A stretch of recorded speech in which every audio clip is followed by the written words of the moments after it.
Hello, I'm Scott McGaugh, the author of the upcoming book, The Brotherhood of the Flying Coffin, about the remarkable legacy of World War II's volunteer glider pilots. Glider pilots. Doesn't seem like that would be part of World War II, but listen to what war correspondent Walter Cronkite said after flying in one of them. I'll tell you straight out, if you have to go into combat, don't go by glider. Walk, crawl, parachute, swim or float, anything. But don't go by glider. Well, the Brotherhood's going to ignore that advice, taking readers alongside these American heroes as they head into enemy territory.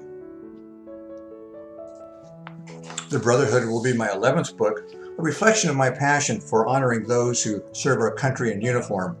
Sgt Blue became a New York Times bestseller, and the movie rights to the Honor Before Glory book about the 442nd Japanese American Unit in Europe have been optioned by an LA producer.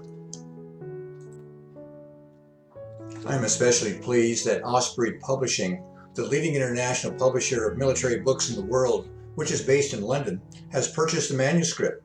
Right now, the editors are telling me they're anticipating a release date of next year on Veterans Day. But the Brotherhood won't be your typical military history book. It's not a unit history of squadrons, or troop carrier groups, or air wings.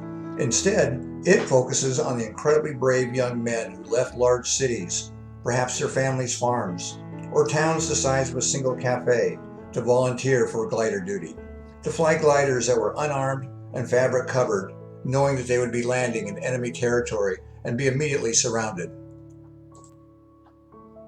More than 2 years' research went into the Brotherhood, and even at that, it wouldn't be possible without the tremendous research support of Patricia Overman, Sharon McCullough, the Silent Wings Museum, and historians here in the U.S. as well as around the world.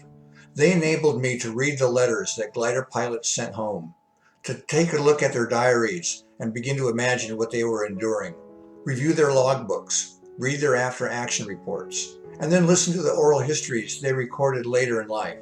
That's the backbone of this book. This is their story, never before shared on such a deeply personal level. And to give you a sense of that, here's one passage from the manuscript. Richard Libby was as helpless as a duck flying in hunting season as the hedgerow shadows below lengthened on D-Day. His combat glider was locked in formation, only a few hundred yards off the ground. He watched the German gunner's red tracers walking from his tow plane's tail along the tow rope back toward his glider as he and his buddies passed overhead. By the final glider assault on D-Day, the Germans had been honing their accuracy since sunrise. Their fire had started shortly after Libby and the other glider pilots had crossed Normandy's beach. In only minutes, they would reach landing zones where they would release, turn, drop, and crash land if necessary, but not before seeing chunks of sheet metal peeled off their tow plane's engines coughing fire and watching swatches of glider fabric fluttering away in the formation's prop wash.